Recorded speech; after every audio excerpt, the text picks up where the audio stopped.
is showing us, and Ark is growing with us, and Ark and our families get support and security.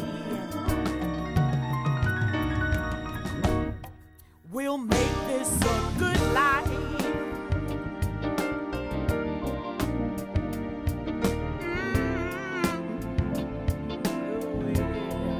We'll make this a good life. I had no idea what I was getting myself into when I found out I was carrying a baby with Down syndrome. I was young when I got pregnant with her. I was 25 years old, and no one in our family has Down syndrome. It was a complete shock. A joy of raising Rachel is definitely that she brings a level of innocence almost to the family. And she's sweet. So she comes up and gives hugs and kisses, and my heart melts when she says, "Mommy, I love you. I love you, Mommy." And it fills my heart. She has celiac disease, which we didn't know until she was 6 years old. And once she was diagnosed with that, we had to completely change her diet. So we needed to go see a nutritionist and see a GI specialist. I got connected with ARC through the Minnetonka Down syndrome parent support group. It was humbling asking for help because I'd like to think that I can take care of everything by myself. I sat down with my client advocate, and she walked me through all the paperwork and gave me a list of several items that I needed to get together for her. It was a huge weight off my shoulders with caring for a child with special needs and having 2 additional typical children who are still very young. My plate's full, very full. Dump it out, let me see. For Rachel to make her life the best that it can be, to have a good life, she needs assistance, medical assistance. And if it wasn't for the ARC, we wouldn't have that today. Make this a good life.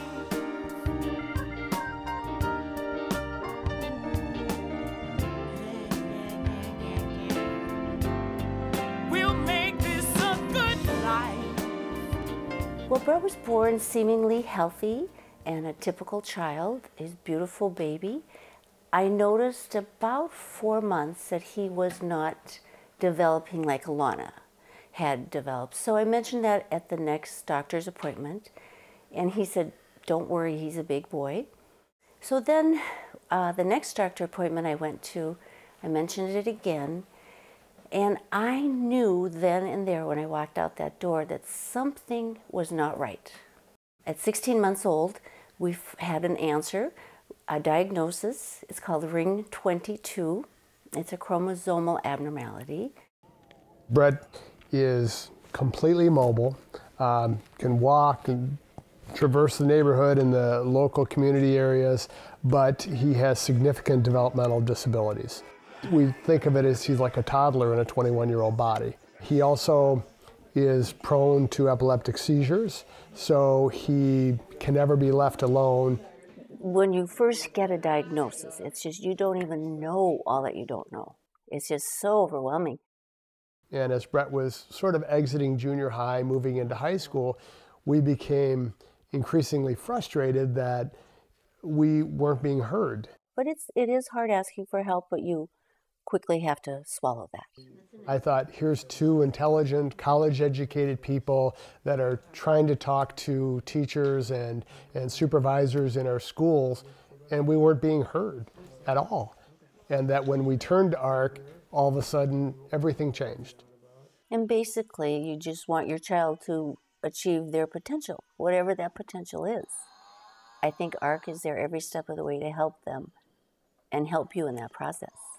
I think one-on-one advocacy is really critical to offer to people, because there are times in parenting where you just start to get to a point of frustration and a point of fatigue that you just don't know where to go, you don't know where to turn, you don't know how to deal with the situation, and it's just a great relief to have a real person there that can help you, a real person there that can walk into a meeting with you, that can lead a discussion for you. The most important thing is what can you achieve for your child. And if turning to an organization like ARC and receiving their advocacy gives you the kind of results that you want and the kinds of support you need for your child, then that's what you should do for your child. I would describe ARC, it's a place of knowledge. If you have any questions, you start by going to ARC.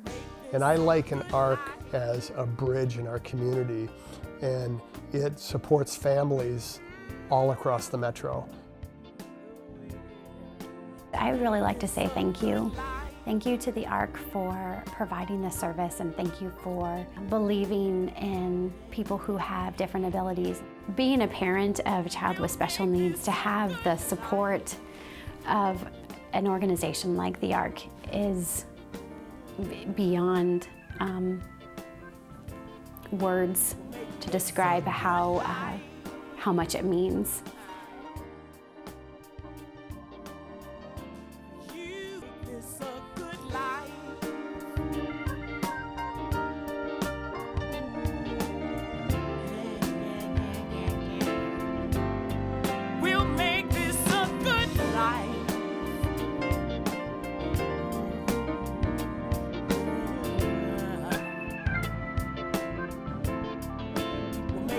So